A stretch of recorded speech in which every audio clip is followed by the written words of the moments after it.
Okay, ladies and gentlemen, welcome to Lecture 2. In the previous lecture, we introduced two fundamental aspects of governance, right? First is the relationship between ethics and law. And we said that ethics should come before law and regulation. And second, the characteristics of the moral education. Now, we said that moral education is recognized by the ancient Chinese as the foundation of governance. And it's not merely, a recommendation or a propaganda, but in fact, it provides guidance on policy making, and it is protected by law. So in today's lecture, we'll focus on the essence of education. And we'll have a much closer look at just how moral education is implemented in governance. And we'll pay close attention to the application of moral education for the governing body. Okay? So, first of all, let's have a look at the essence of education. The essence of education. Now, to have a good understanding, a good understanding of education, we must first define who is the teacher or who is the educator. When the ancient Chinese defined a teacher, or in fact modern Chinese as well, right? People do not emphasize very much on the teaching certificate or the piece of paper. People care more about what they do. So, what do they do? According to Han Yu, who was a famous philosopher of the Tang Dynasty in the 8th century AD, he said a teacher is one who could propagate the doctrine, impart professional knowledge, and resolve doubts. So if one can do all three, then he or she can be called a teacher. Okay, let's look at this one by one. First of all, doctrine. What is a doctrine? Well, a doctrine is some truth about a subject. Okay, the truth about a subject. Now, on a grand level, a doctrine is the truth of the universe, right? It shows you the objective law of nature. It's not subject to personal interpretation based on personal bias, or liking and disliking. It is the truth of the universe. Right? It is the principle of all things. So that's on the grand level. But on the micro level, it depends on the subject.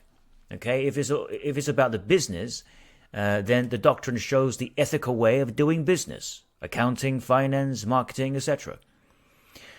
If it's not ethical business, then it's not a doctrine. Why? Because it's not the right way of things.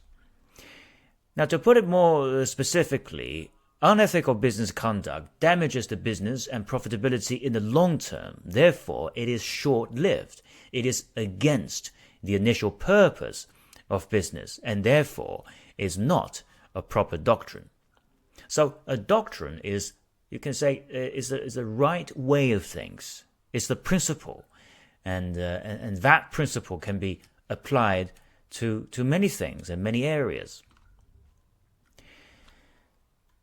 A teacher also imparts professional knowledge. Now, this is more subject specific, right? Professional knowledge means the methodology of doing things. For example, the science of investment, right? On the one hand, professional knowledge could mean different analytical models, pricing mechanism, market analysis, portfolio analysis, etc. These are the technical side. But on the other hand, professional knowledge could also mean the proper mentality of an investor. Right, for example, avoidance of greed, self-control of emotion, attitude towards the job, financial ethics, etc. So you see that ethics also comes into play in professional knowledge, and not just about the knowledge. Lastly, a teacher also resolves doubts. Now, this is not, it doesn't only mean a Q&A session a simple Q&A session, but it also means demonstration through doing. Demonstration through doing. Now, for example, many people have doubt about how useful ethical teaching really is, right? People are unsure whether or not being ethical or moral would be beneficial, whether or not being ethical would put people in a disadvantage. So these are all doubts that cannot really be answered very well verbally, right? Now, as we'll explain later, a good ethics teacher resolves these doubts by demonstrating the good causal relation or the causal effect of ethics in real life. For example, Confucius is known for doing before teaching. If there's anything that he cannot do, he wouldn't ask his student to do it. And that's why his teaching is so effective. So I think, when we say resolving doubts, it's perhaps the teacher who resolves the doubts for himself first, or herself. And he must be self-convinced before he can help others. This is obviously the case in many subjects like, physics, chemistry, engineering, etc. If the theory is not proved or experimented with, then you simply cannot answer the question. But more importantly, in ethics education, the teacher must first believe in the power of ethics in changing the world. If you remember from the last one of the 5 moral constants, which we mentioned in the previous lecture, it is trust, right? Trust. Trust what? Trust the effectiveness of ethics. Because if this is lost, then none of the rest of the moral constant will work. This is the bottom line. So this is the definition of a teacher, right? And we can see that it is far more detailed than a teaching certificate. Now, since teaching and learning go hand in hand, the next concept in order is what is learning, right? Now, we touched on this concept in the previous lecture, and you may remember that learning has 2 purposes, or 2 steps, right? The first step is self-elevation. It's about upgrading oneself, be it skill training or knowledge, physical training, morality, and the degree of enlightenment, etc. The second step is about influencing others. Now you might wonder, well, isn't it part of teaching rather than learning, influencing others?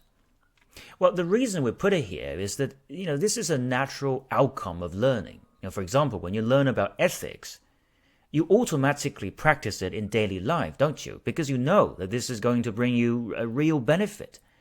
And by doing so, you show people the right way, and people will observe and think, wow, that looks good. Maybe I should give it a try. And this happens very naturally. And besides, the purpose of learning is human development anyway, so you naturally lead those who are not as good, and you inspire them.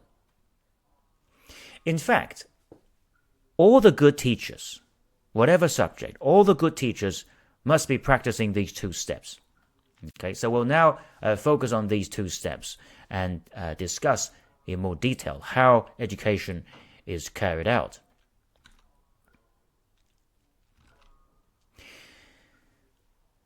Now, the process of teaching and education in general, in Chinese culture, always starts from the self-cultivation of the teacher.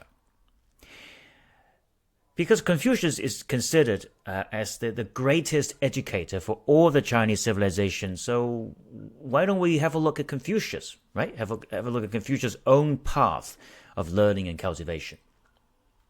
In the Analects, Confucius described the life of learning like so. He said, when he was 15 years of age, he became inspired to learn.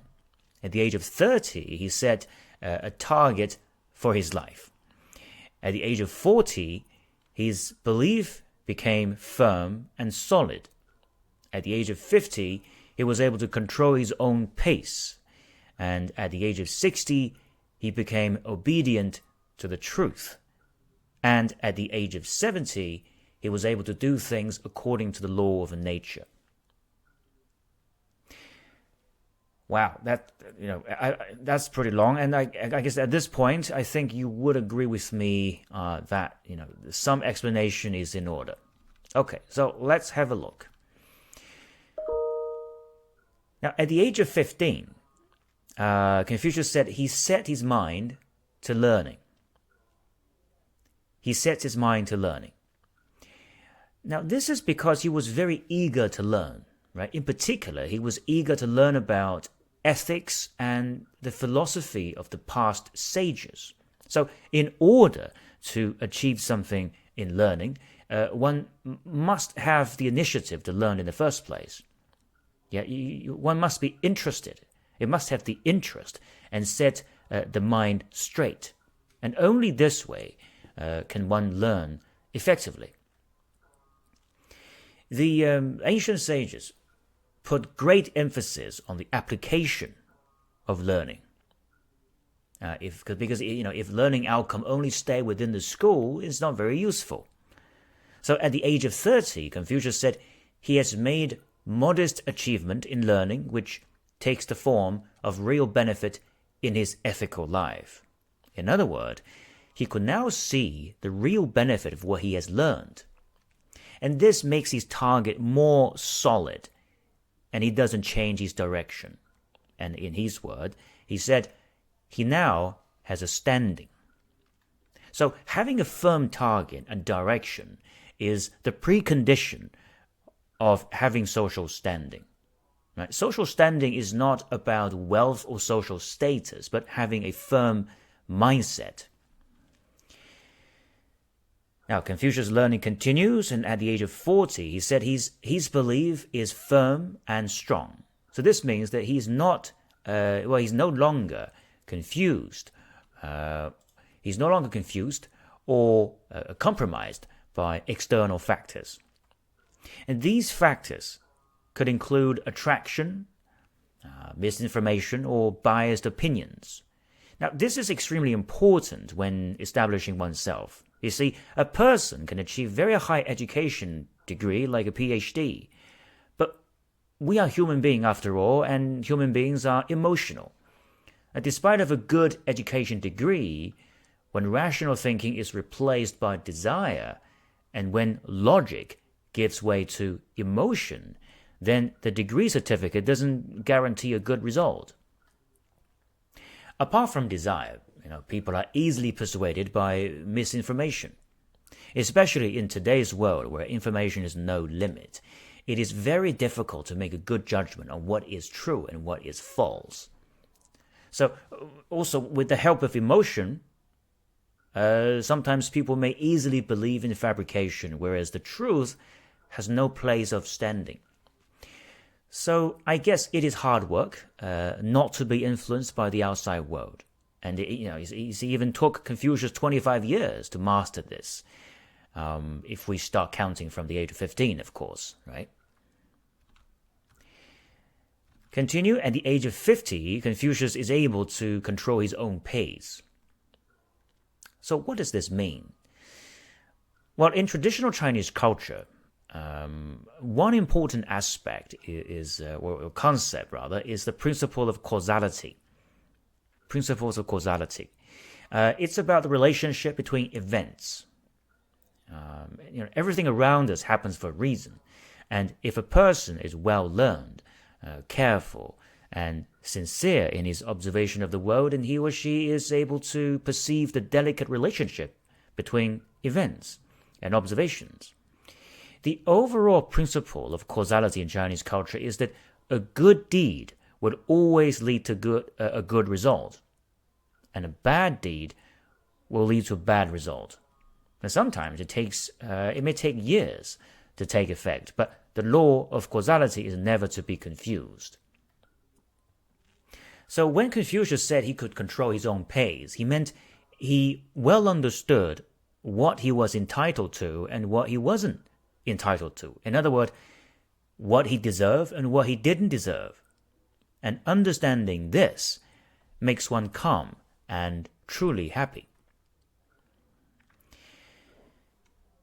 At the age of 60, Confucius was able to be obedient to the truth. So what is the truth? Well, one interesting truth is that there is no problem in the world to begin with. Okay, there is no problem in the world to begin with, and it is the people who create a bunch of troubles and problems to solve. That is one very interesting truth about the world. This is a very deep philosophy in Buddhism, Confucianism, and Taoism. You see, when a person is able to realize that the so-called problem is not a true idea, then there is no problem. And of course, he can distinguish between right and wrong.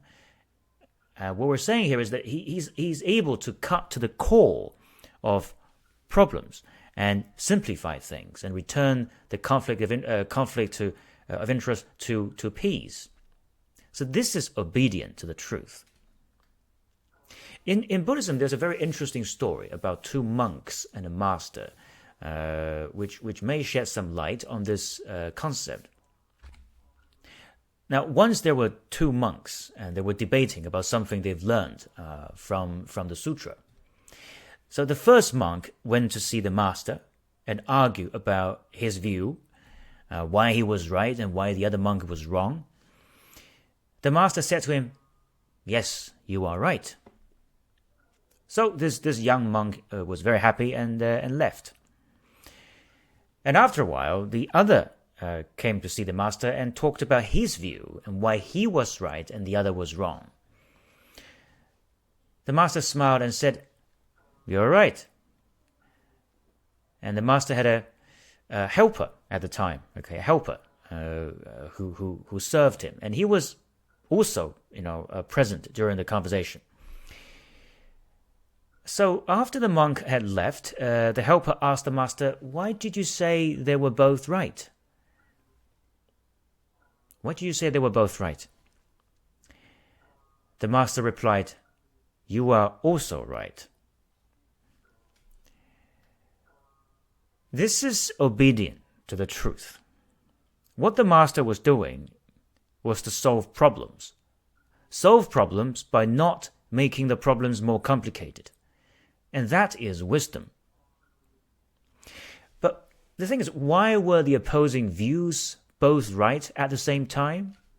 Well, the reason is there is no problem to begin with. And when there is no problem to begin with, then there is no problem to solve. Right? Much the same way that the world was peaceful at the beginning, and it is us, the people, who came up with many ideas and make things really complicated. The problem comes from our thought, as we cling onto a certain idea and certain belief. So all the master had to do was to console the young monks and return the situation to peace. So this is what Confucius meant by being obedient to the truth. And he said he managed to achieve this at the age of 60. So it's truly remarkable. At the age of 70, Confucius could do things according to the law of nature.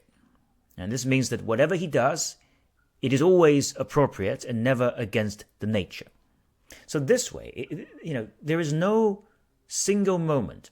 There's not a single moment that he is not comfortable and peaceful.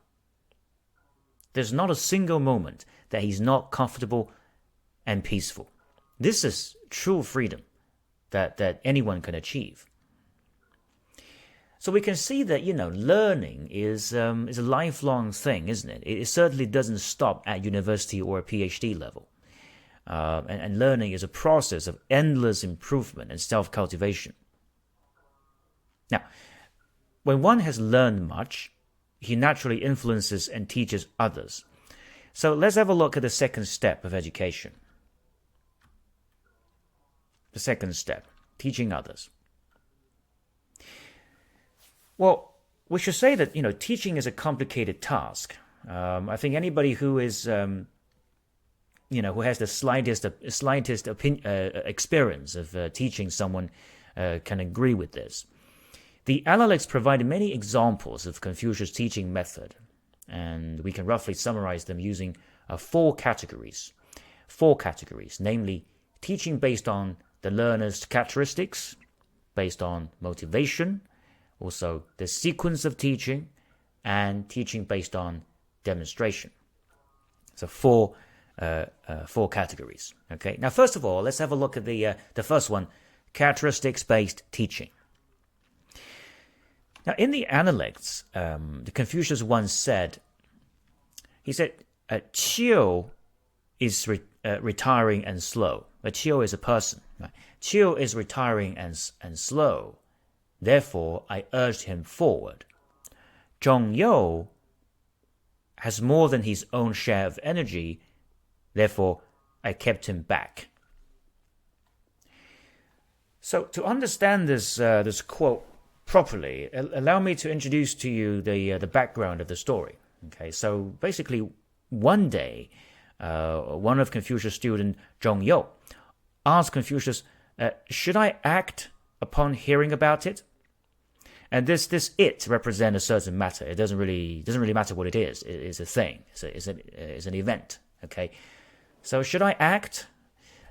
Confucius denied Zhongyou and said to him, well, because your father and your brothers are here, you should consult them for some advice first and shouldn't make a rush decision on your own.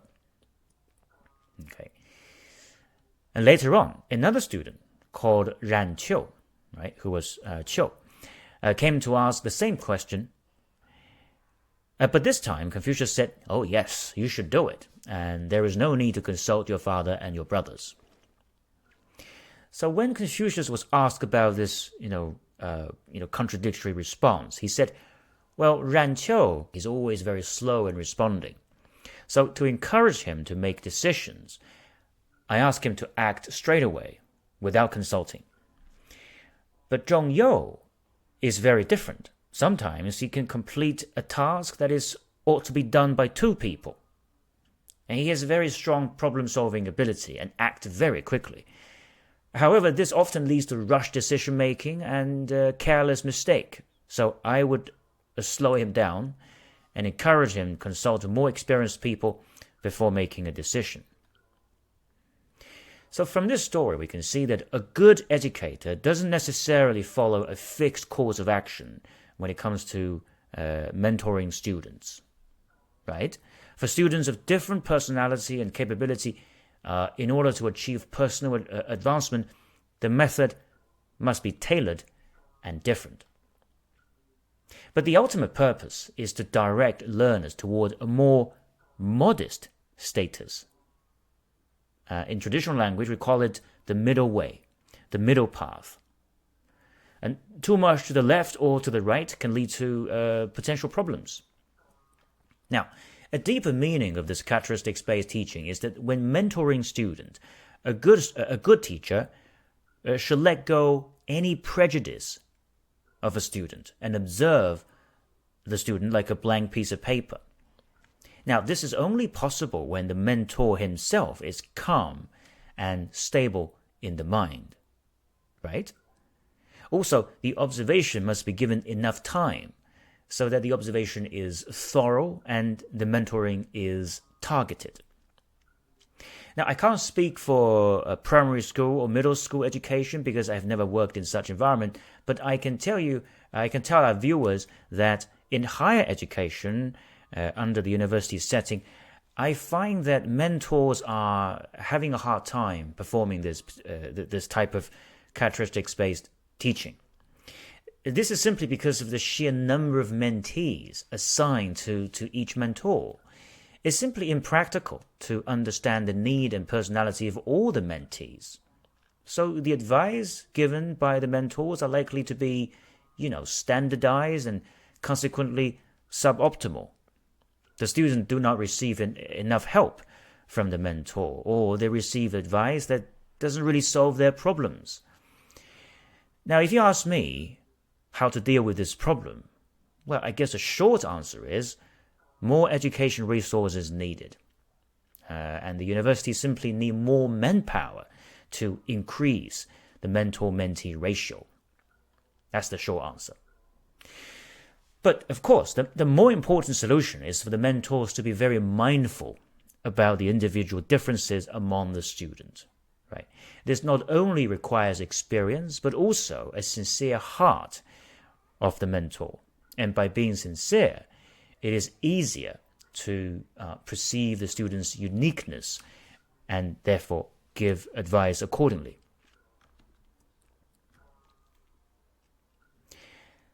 Now, the second characteristic is teaching based on motivation. Okay, motivation. Confucius once said, "I do not open up the truth to one who is not eager to get knowledge, nor help out anyone who is not anxious to explain himself.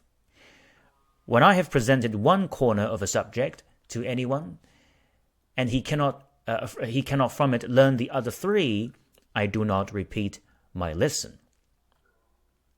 Okay, now this needs some explanation. It's not that Confucius couldn't be bothered, right, to teach students who are not keen to learn. It's about timing. It's about the timing.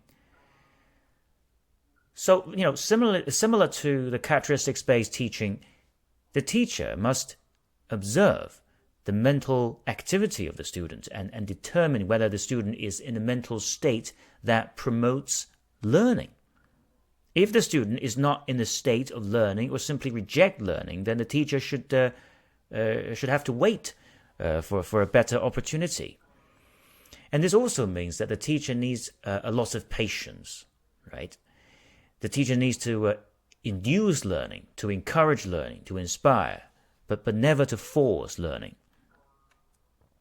Now, the second part of the quote mentions the student's ability to draw inferences. Right? And this is related to a certain degree of enlightenment.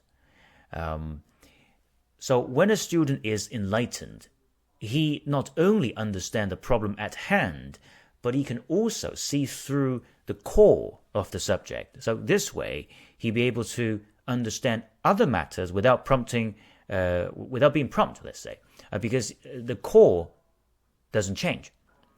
And this transforms the student from passive learning to understanding and finally to innovation. So innovation, is not simple. It doesn't come from the vacuum. It's based on a fair amount of learning and understanding before the spark of inspiration appears. Again, the teacher needs to be patient.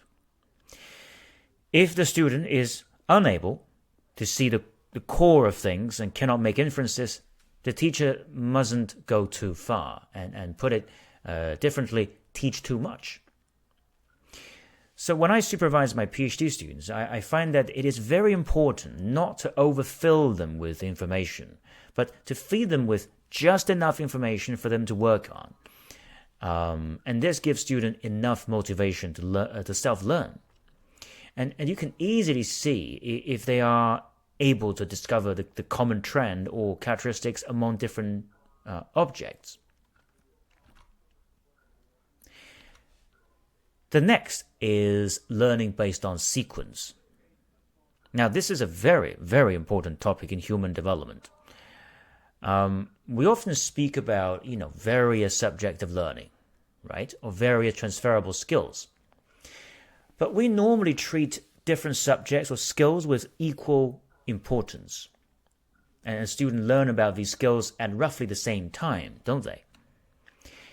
For the modern arrangement of curriculum, it doesn't really, doesn't seem to be a problem. But in ancient China, the sequence of learning is of extreme importance, because which skill matures first can make a great deal of difference in the development of a person's mentality and quality. Now, in this quote, you can see that Confucius ranked virtuous principles with number one priority in education, right? Virtuous development. Then it is followed by the ability in speech, and then administrative talents, and finally the study of literature. So you can see that the study, I guess the study of literature, by the way, can be considered as equivalent to knowledge acquisition in modern terms. Okay? So why? Why such sequence? Well, ethics, morality, or virtuous principles, they are the firewalls for maintaining social stability and achieving prosperity. You see, without the protection of virtuous principles, technology can be used by people to self-destruct. And also, speech making means how to talk, right? How to deliver idea. Now, this is not about training of debate, right? It's about how to say the right thing at the right time. If we look at the world around us, look at the conflict around the world, oftentimes it all starts with inappropriate comments and inappropriate accusation. Now, it seems to be a trivial issue, but let's not forget, a very small change in initial conditions can create a significantly different outcome. This is a definition of butterfly effect in chaos theory. Now, sometimes inappropriate accusation is caused by misinformation, asymmetric information, emotion, and perhaps carelessness. But accusation doesn't stay there. It's passed on from one person to 10 persons and to 100 persons. And eventually it will cause a change in opinion at a social level. If this change in opinion is along the right direction, then it is good for the society. If this change in opinion is along the wrong direction, but people don't have the capacity to differentiate, then the outcome can be very devastating. Wars, conflicts, they all start from the wrong choice of words. Now, it's not to deprive the freedom of speech as we know it, but freedom is accompanied with responsibility. And when it comes to the art of talking, according to Confucius, one needs to consider the consequence of whatever that comes out of our mouth. The higher the position, the more influential the person, the more careful one must be with speech making. I think this is a fair and square advice, right? Regardless of the social structure and the political structure that we choose. So once a person has practiced virtuous principles and learned about the art of talking, one can learn about the practical administrative ability and literatures. So only this way knowledge can be used to benefit the world and not to harm the human society. I think a very good test of the importance of the priority in education is the financial market. There's a good place for testing. We don't have the time to get into too much detail about the financial market, but if you have a look at all of the financial crises, the 2001 Enron crisis, 2007 world financial crisis, and or more dated ones like 1997 Asian financial crisis, they're all caused by immoral trading behavior and a total disregard of social welfare. Now, let me repeat. The crises are not caused by lacking of financial knowledge, but by immorality. Ironically, the individuals and institutions that are responsible for the crisis are not better off in the end. They're not. All of these, point to the importance of the sequence of education. Now, the final characteristic of traditional education is teaching based on demonstration. This means that whatever the teacher is preaching, he or she must do it first, or at least make the best effort to do it. Now, this is especially true in moral education. The teacher must show high standards of morality and personal cultivation before teaching someone to do the same. Now, this personal cultivation is part of teaching itself, right? Personal cultivation is part of teaching itself. It shows people how it's done, right? That's why it's demonstration. And it gives people confidence that it can be done. It can be done. Now, let's think about Confucius' life. Confucius didn't live a quiet life, He's not someone living in a quiet village and writing books all day. No, he traveled around. He traveled among different countries to preach his idea and teaching. But not everybody welcomed him, especially those who were afraid of his ability. Many times, Confucius' life was in danger, but he never let the situation take over his moral stance. For example, in around 489 BC, Confucius was invited by the king of the state of Chu, the king of the state of Chu, to discuss governance and management. The ministers of the two neighboring states, the state of Chen and the state of Tsai, they were afraid that Chu would become too powerful with the help of Confucius. Right? So to stop this meeting from taking place, they gathered armies to trap Confucius and his followers and cut off their food supply. So Confucius' students they were very frustrated, and some of them became very weak and ill and complained about this encounter. But Confucius maintained his optimism, and he said to his students, "Do you think that everyone would believe in you just because you have benevolence and virtue? Do you think that everyone would accept just because you have wisdom? Do you also think a good advice would always be taken seriously? Not meeting a virtuous leader is unfortunate, but that has nothing to do with my virtue. There are tons of people who are capable and virtuous but never recognized. The flower doesn't lose its fragrance just because it grows in the middle of the forest and nobody comes to appreciate. Likewise, a morally superior person cultivates oneself and doesn't betray his heart, alive or dead. But a mean person would disregard his moral stance in an adverse situation." Look at that. We can see that Confucius, put his teaching into practice and demonstrate how to deal with difficult situations while maintaining his moral high ground.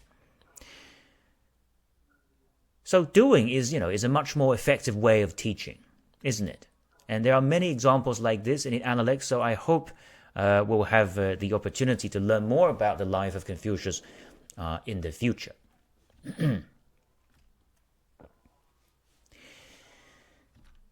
Now, so far, we have talked about a lot about education of ancient China, and in the previous lecture, we mentioned that moral education is the foundation of governance, right? Now, in the second part of the lecture, we'll discuss in more details about the mechanism through which education leads to good governance and prosperity. Okay, how good governance leads to how education leads to good governance and prosperity. Now, we'll talk about the mechanism on three different levels. Okay, three different levels. The family level, which is about managing the smaller components of society, and then the government level, and finally, the world level. Okay, three levels. Now, the starting point of governance is family. Well, this is quite true because, many of the social problems can be traced back to family problems. For instance, research has shown that the rise in underage crime is closely related to the bad family relationship, and particularly a high divorce rate. So, how can education help to solve this problem? Well, in the setting of family, education is not simply, a recommendation of the best conduct, but it involves a very explicit set of family rules. Each family may have, slightly different set of rules, and family rule is referred to as propriety. And propriety is understood as a very effective tool to establish good personal character. And it means that if a person doesn't practice propriety, he or she has no standing, even in a family. So what is propriety anyway? Propriety, or rights, is a set of principles that lead to harmonious status of human relations. In the previous lecture, we mentioned that there are 5 human relations. So under the family setting, there are parents-children relation and fraternal relation. Now we say that these relations are natural. They're not man-made, and so normally there shouldn't be any explicit rules that governs these relations because they're natural, right? However, because human behavior tends to be irrational sometimes and often influenced by desire and misjudgment, so these relations may be impaired. Now, in order to protect these relations, certain rules become necessary. And when families' rules are applied, people respect the rules and work with the rules, right? Although rules are external things, the external behavioral change will manifest into a change in mentality, right? So from the outside to the inside, and there will be less irrationality. And in turn, there is much higher chance to realize family solidarity and prosperity. If you look at many of those great families, not just in ancient China, but all over the world, like Rothschild, Rockefeller family, there is always a set of rules that are respected by all family members. Okay, so what are the basic family rules then? Well, in the governing principles, the basis of family harmony is filial piety and loyalty. Okay, filial piety and loyalty. The loving relation between parents and the children must be protected and must be maintained. And as we said before, this is realized by teaching the children to be filial and dutiful to their parents. Respect is also important, and it is among all family members. Now, people say that, there's nothing more intimate than families, and sometimes, because we're so close to each other, we don't really think about respect. But you see, respect is not only between, a teacher and a student, or between a king and a minister. Respect is the way of dealing with all beings. Respect doesn't make family members feeling like strangers, but it avoids unnecessary conflict. And people naturally appreciate being respected. So families that practice mutual respect will only become more united and powerful. I guess the next question is, where should we start in practicing propriety in a family? This is actually much the same way in which government promotes ethics in governance, that is, through the demonstration of the leader themselves. Therefore, in a family setting, it is the senior family members who lead the rest of the family. It is because it's more effective for the senior members to demonstrate good human quality and spread the influence in the whole family. In terms of practical methodology, the governing principle suggests that the senior family members should lead the family to pay respect to the moral teachers, or those, whoever morally superior. Now, this is actually a very powerful practice, paying respect to morally superior persons. As senior members show their respect to morally superior persons, the junior family members naturally pay more attention. And it makes it easier for the junior family members to accept the teaching of moral teachers. In the past, the families would hold small ceremony where the teacher was asked to be seated in the main position, and the senior members would stand face to face with the teacher, and the junior members would stand behind them. The senior members would bow to the teacher and show respect, and this action has a huge impact on the junior members' perception about teachers from very early stage. Although the society has changed a lot, in modern China, you will often find that parents lead the children to show respect to the teachers. You can see this when parents visit the school or invite the teachers to their home, or even during conversation. There's another example of respect paid to moral teachers under the family setting. In ancient China, normally when a man became 20 years old, he would hold a ceremony. And at this point, his relatives and families and friends would give him an appellation. Now from this point on, his friends, his colleagues, and even the emperor, if he works in the government, even the emperor must call him by his appellation, not his name. Otherwise, he would be disrespectful. However, there are two kinds of people who can call him by his own name.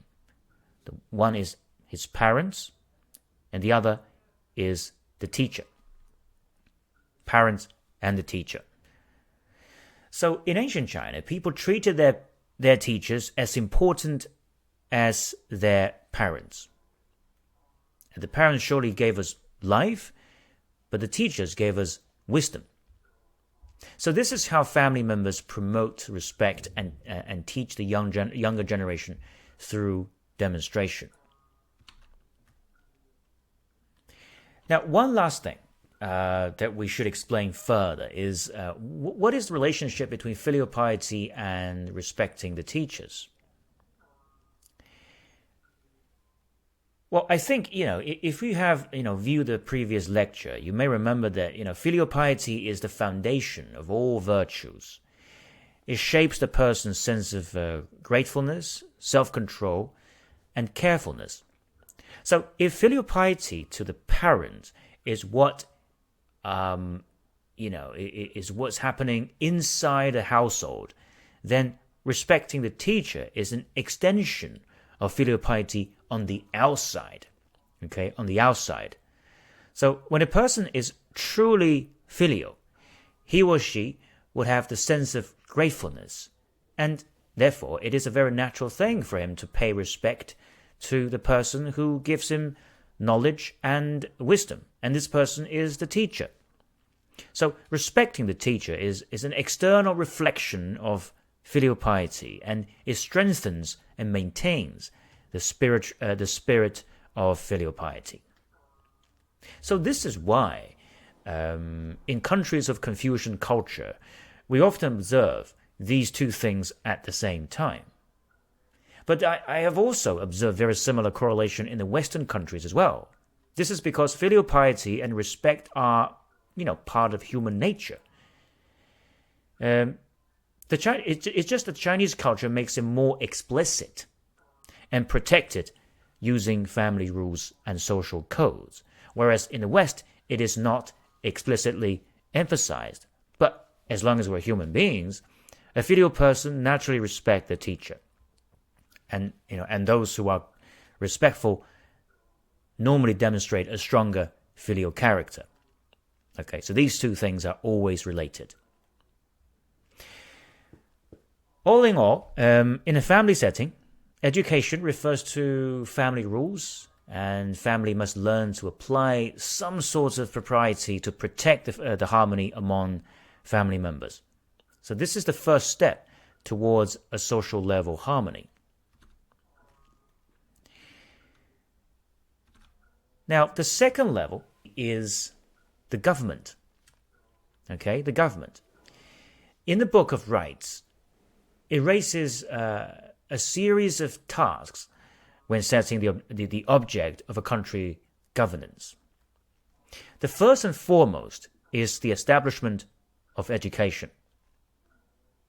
Now, of course, education can take place at various levels simultaneously at the family level, personal level, city level, and town level, etc. But the first place where education is implemented is the ruling body. Is the government. Now, it might be a strange thing to say because, the ruling body must have received some education already before they receive power, right?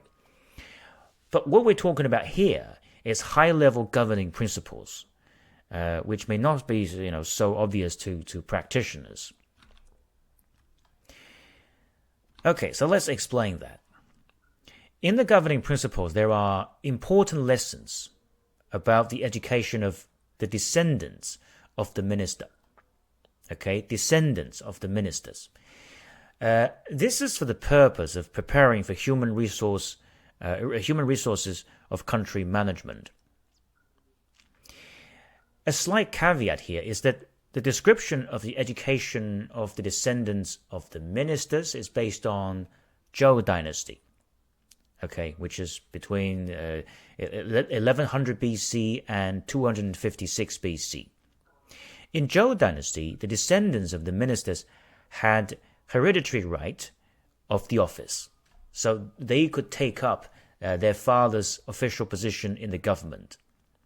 So to make sure that the country has an adequate pool of qualified officials, the education of the descendants of ministers was indeed very important.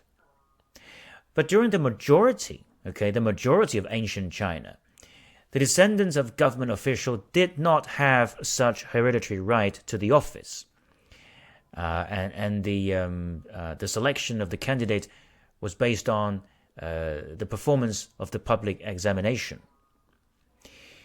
There is a specific name for it as well. It's called the system of Ke Kao, okay, the public examination. So every year, hundreds of scholars and students came to the capital to attend the official exam, and the best candidate would be recommended to the imperial academic institution and would later on become a part of the official workforce. So the concept of education of the descendants of the ministers was transformed into the education of the class of the learners, But the purpose was the same, which is to grow the pool of human resources of country management. The key of education for these future officials is such that it is based on ethical education. With ethical education as the root, there is also the application of ethics, which is realized through skills and knowledge. But please pay attention to the sequence of education, right? It always starts from ethics. So for this reason, the style of governmental work or governance in general is ethics-led. It's not technology-led, not finance-led, but ethics-led. Now, our viewers may argue that, it is because of the lacking of technology at the time. Well, unfortunately, this assertion is incorrect. First of all, technology is a relative term, isn't it? For instance, what we consider to be high-tech today can be well regarded as quite primitive 500 years in the future. And second, people in the ancient time had their own technology, and there were, tons of literatures on the development of mathematics, medicine, chemistry, and metallurgy in the past. So there was technology, and there was also fairly complex public financing system and the monetary authority in ancient China as well. A lot of writing of that in the Zhou and the Rise of Zhou. Okay, so we won't get into that now, but the point is that the style of governmental work is based on ethical education. Now let's have a look at the curriculum of education of the ministers of descendants. Okay, let's see what they do. Now we can only talk about the general topics here, but this should give us some good idea of what ethics-based governance means. According to the governing principles, in Zhou dynasty, the education of the descendants of ministers can be divided into two categories. Okay, namely the three virtues, as you can see on the left-hand side, and the three practices. Okay, three virtues and the three practices. So 6 subjects, 2 categories. The 3 virtues are the virtue of the middle way, the benchmarking by virtue, and filial piety. Okay, so let's talk about these three virtues first. First of all, the middle way. What is it? The middle way is the basis of the right path, the correct path. The middle way is not the opposing way, right? Not the opposing way. For example, left versus right, intelligent versus silly, that sort of thing. The middle way is not, it's not very easy to achieve. Either we do too much or not enough. Confucius pointed out that the intelligent people think of themselves as apparently, being clever, and their action and speech may be beyond what deemed to be optimal.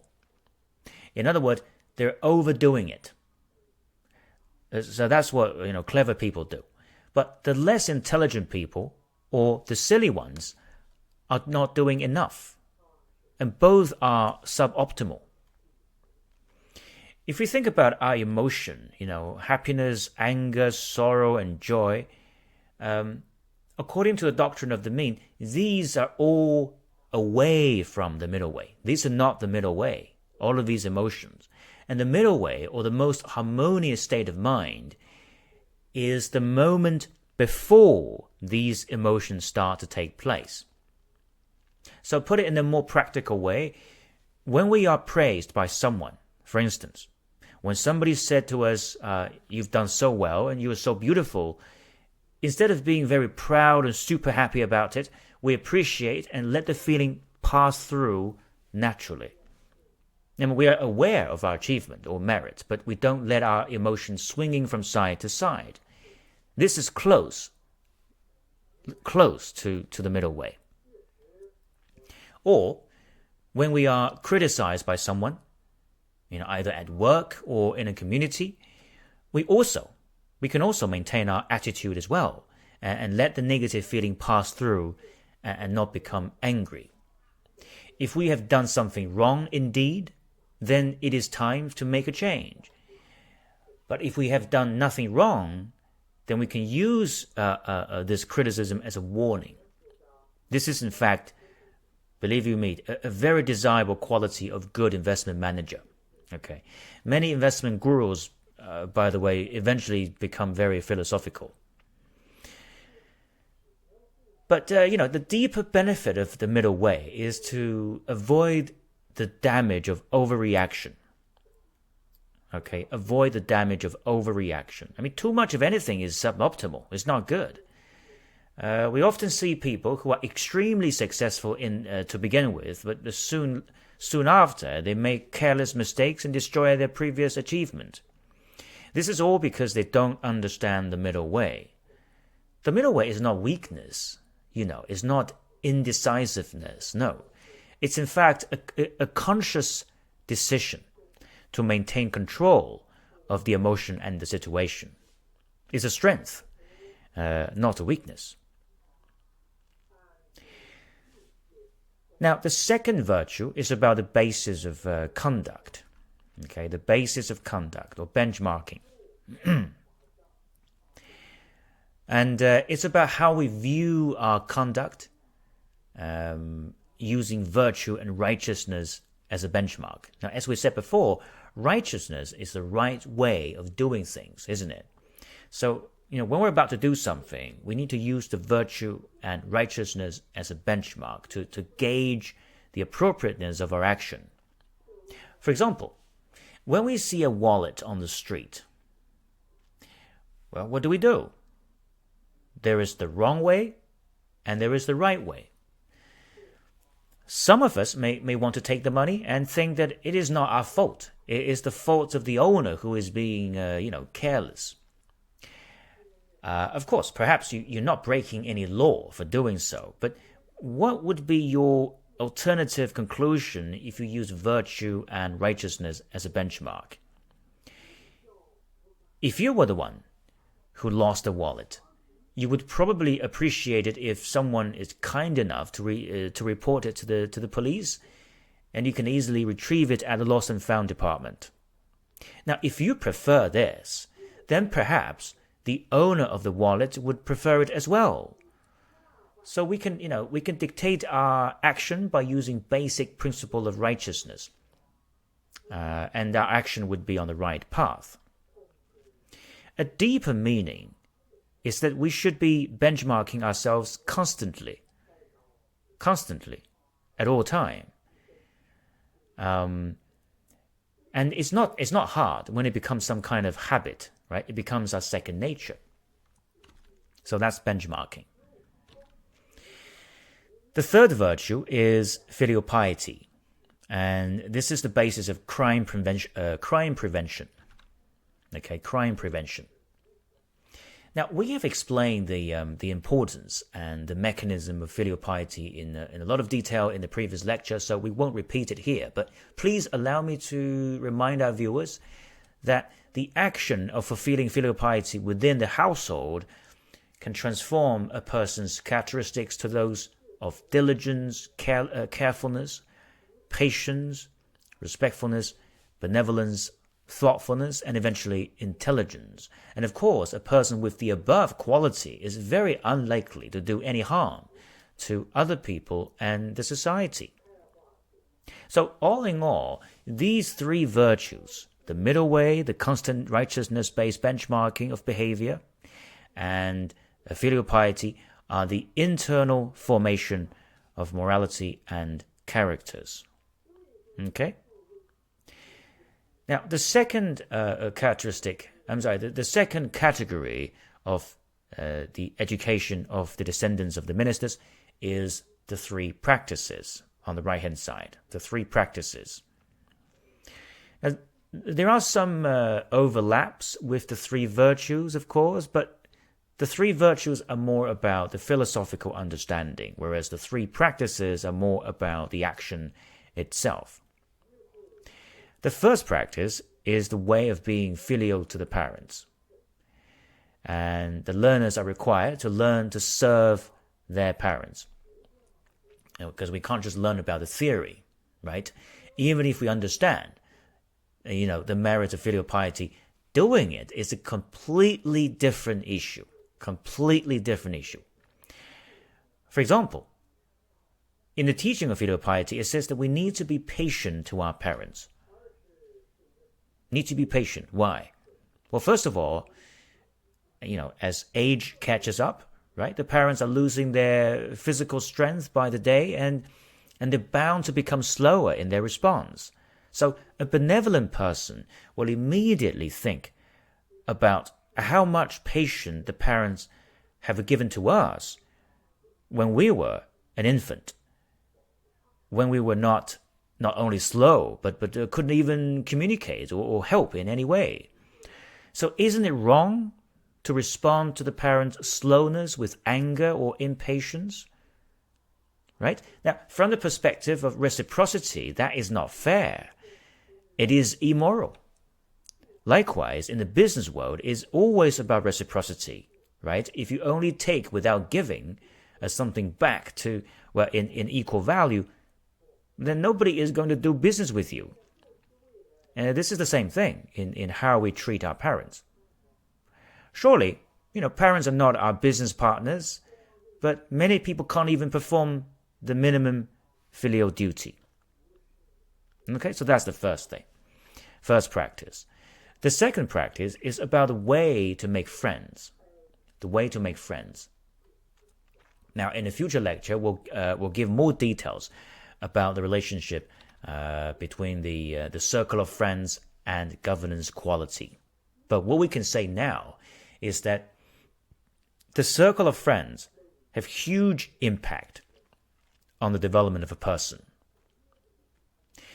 As a future official or a potential candidate of government official, the descendants of the ministers are taught to be close to those who are virtuous or morally superior.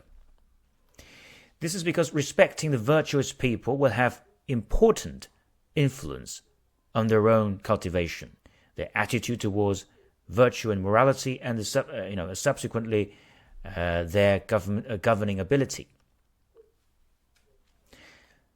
The last practice is about the mind of service. And it is realized through the practice of obedience toward the senior and the elderly. Now, the act of obedience is not a show of weakness or lacking of imagination or initiatives, no, but simply a mind of service and carefulness. Respecting the senior and elderly is not easy. Anyone who has some experience of dealing with the elderly know this. And I think currently there is a common atmosphere that old people are out of date, they can be a bit slow. But they have years and years of experience. And things they tell us are conclusion based on past mistakes and experiences. So from a scientific perspective, it would be unwise and illogical not to treat their advice seriously. This is one of the reasons why a good official should show the quality of respectfulness to the senior and elderlies. Another obvious reason is that we're all going to be a senior citizen and an elderly person at some point, right? And I trust we all prefer to be respected, don't we? So it makes a very little sense not to respect the elderlies.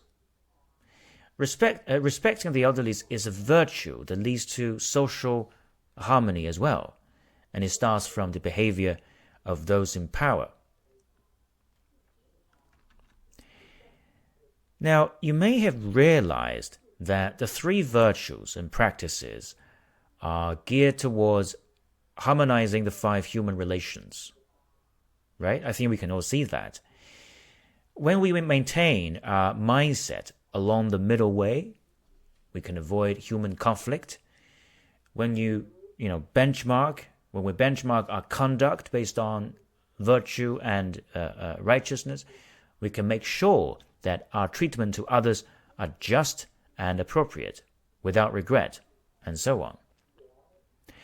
Now, the Chinese culture emphasizes on the sage's education because the theory and the application of ethics has been explained thoroughly and proved with experience, both good experience and bad experience. So this is why, in educating the future officials, sage's education has been given the highest position. Apart from the education of the descendants of ministers, the governing principles also record what is called the emperor-led classroom. Okay, very interesting, emperor-led classroom. So this means that the top leader of the government organizes learning sessions with the high-level ministers to study about the principle of governance, philosophy, and ethics. Now, the purpose of this emperor-led classroom is to encourage the entire governing body to form an atmosphere of self-cultivation. When the top leader acts first, the rest of the leadership is motivated. For example, in the later part of Western Han Dynasty, the country was suffering hugely from war and people's economic life was disrupted. Now, as the country was in a mess, the ancient teaching was also cast aside, forgotten. So in order to revive the country, King Guang, okay, that's his name is Guang. So King Guang put great emphasis on the ethics-based governance and top-down ethical education. He established study session in his palace with all the ministers and discussed the application of ancient teaching in contemporary management. And King Guang's effort eventually led to a quick comeback of prosperity. Now, my question to our viewers is that where did King Guang start his revitalization plan? Well, he started from education, and more specifically, the study of governance based on sage's education. But the impact didn't stay in the classroom, it didn't stay in the palace, but went beyond the palace all the way to the rest of the society. In this part of the history, okay, agricultural development and huge irrigation projects were realized, and government became very efficient, and poverty was greatly reduced. So although, the change started from the education of the government officials, the effect showed up in all aspects of governance. And this tells us that the sequence of governance is extremely important. This episode proves that it is much more efficient for the government to study the ancient governing principles first and then apply them in the contemporary setting. Why?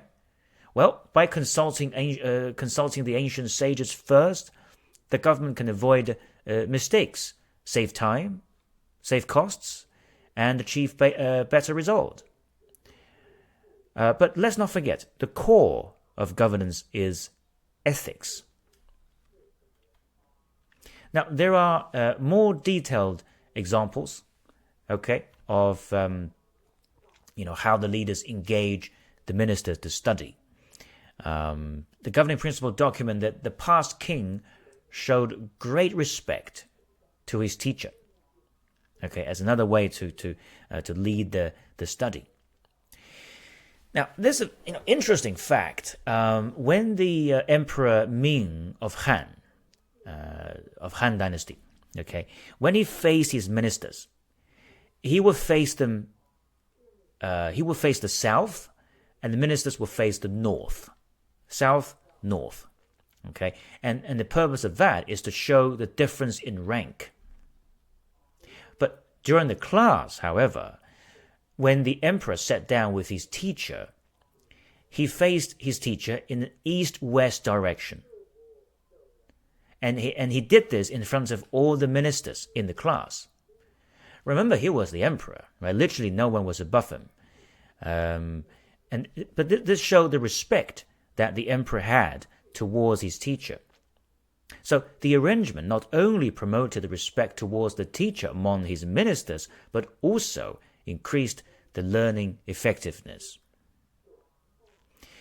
The education-led prosperity is not limited to the period of Han, but also various periods during the Tang Dynasty and the Qing Dynasty, just to name a few. Now, finally, we'll spend some time in the discussion of the relationship between education and prosperity at the world level. Now, apart from the usual function of ethical education in improving governance quality and everything that we have already discussed extensively in this lecture, world governance has its own unique ingredient, and that is the concept of global inclusivity. Global inclusivity. Interestingly, if we look at the sages' teaching and their writing, if you look at the text, they rarely mention the benefit of one country or only the country that the sages came from.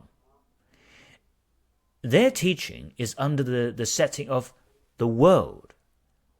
Right? For example, when Mencius was asked to give some advice about how to bring profit to the country by the King Hui of Liang, he refused the idea of profit in the first place. He said, if everybody in the country is fighting for their own interest, the country will be in danger. And this everybody includes both the common people and the ruling body. But look, don't get me wrong, the ancient sages understood the importance of the market and competition. If you have the chance to study the other course of mine on the economic governing principles of ancient Chinese philosophy, you will see that the ancient government allowed for competition. In fact, competition among producers happens very naturally. However, the key here is that the governing body shouldn't overemphasize on the concept of competition. Why? Well, this is because competition is, already naturally embedded in people's mind, and there is no need to emphasize it. But what needs to be emphasized is ethics, harmony, and collaboration. So this way, competition is kept at an acceptable level, and people's mindset is not consumed by competition, which undermines the consideration of ethics. Now, coming back to our discussion of world governance, now you may wonder, hang on a minute, China was one country, right? So how come that the ancient sages considered governance as world governance? Well, during the spring and autumn period where Confucianism was officially formed, as you can see, China world it was consisted of many small independent countries. Okay, many small independent countries. During the period of Eastern Zhou dynasty, for example, the power of the imperial government declined, and the different independent state had acquired increasing importance, and the power of the emperor has been diminishing. So this gave rise to many peaceful diplomatic interaction as well as hostile military expeditions. And these forms of contact had an educative influence upon a considerable class of the people. The society was in a mode of constant power shifting. The political power was shifting from, class to class, from persons to person within each state. And some noble families had been ruined, but some common people had risen. And as a result, the profession of learning was also shifting and more widely spread out. Now, the situation in China back then was similar to the situation of, let's say, Europe, with many smaller countries clustered together. Or indeed, since technology has brought us close to each other, the physical boundary between countries and nations is blurring away. It is similar to the world today. So Mencius' doctrine of ethics over profit also applies to the world. This is because if countries only consider profiting for itself, this will harm the benefit of the rest of the world, and eventually its own benefit will be under threat. So the thinking of, you often hear the word, the expression, all under heaven, right? The thinking of all under heaven is inter-nations thinking. Inter-nations thinking. And for any individual king of a sovereign country, the right path of ruling is in harmony with world governance. For a good ruler, or either king or queen, or prime minister or president, he or she must keep an eye on the well-being of both his own people and the people of the rest of the world. The simple mathematics behind this is that everyone is connected, right? Nobody can get away with that. And we call it the concept of oneness. Now, to accept this oneness requires a good personal character. And this is why ethical education at the government level is so crucial, so important.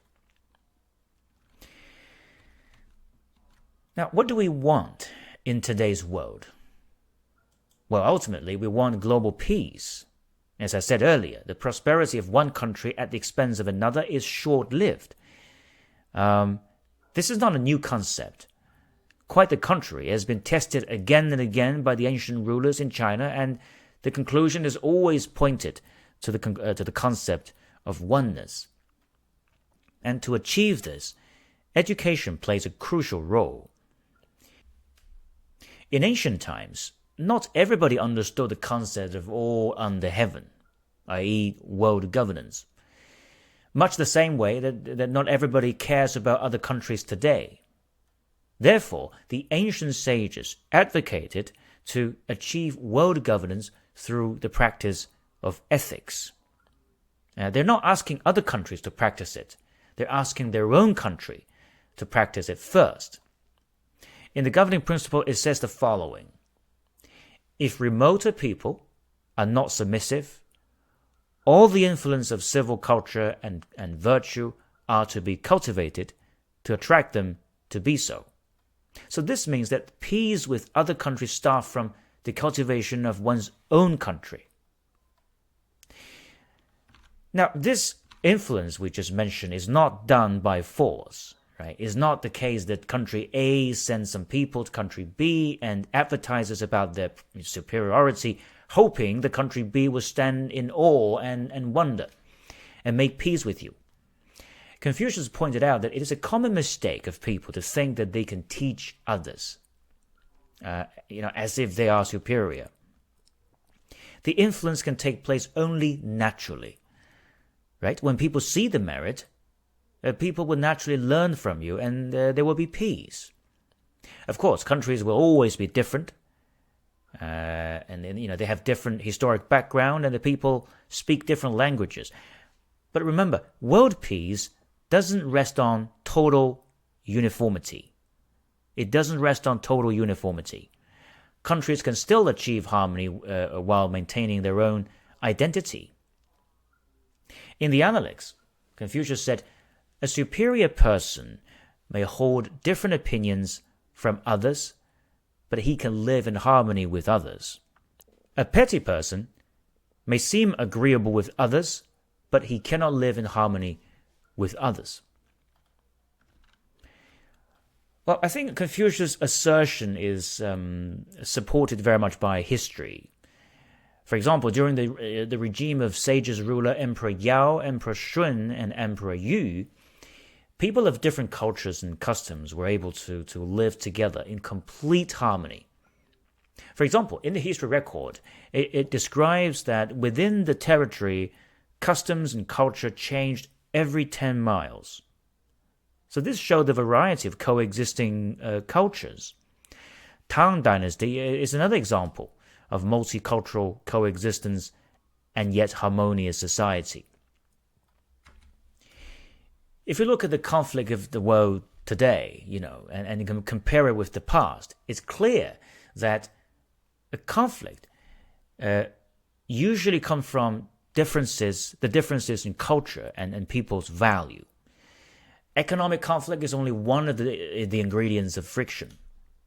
Therefore, to achieve world peace, the first and foremost task is to accept other cultures, other values.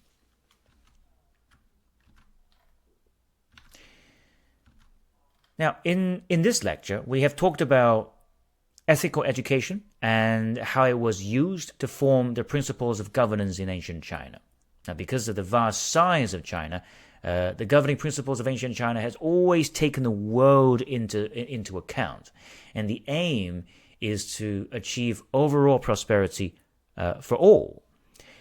Now, this is an enormous task, especially in today's divided world. However, the governing principles have laid down the theory and the experiences for all of us. It all starts from ethical education of the leadership of the country, which in turn acts as an example for the people. This is an incredibly efficient way of promoting social harmony, uniting the people and making peace with foreign countries. This is the end of this lecture. Thank you.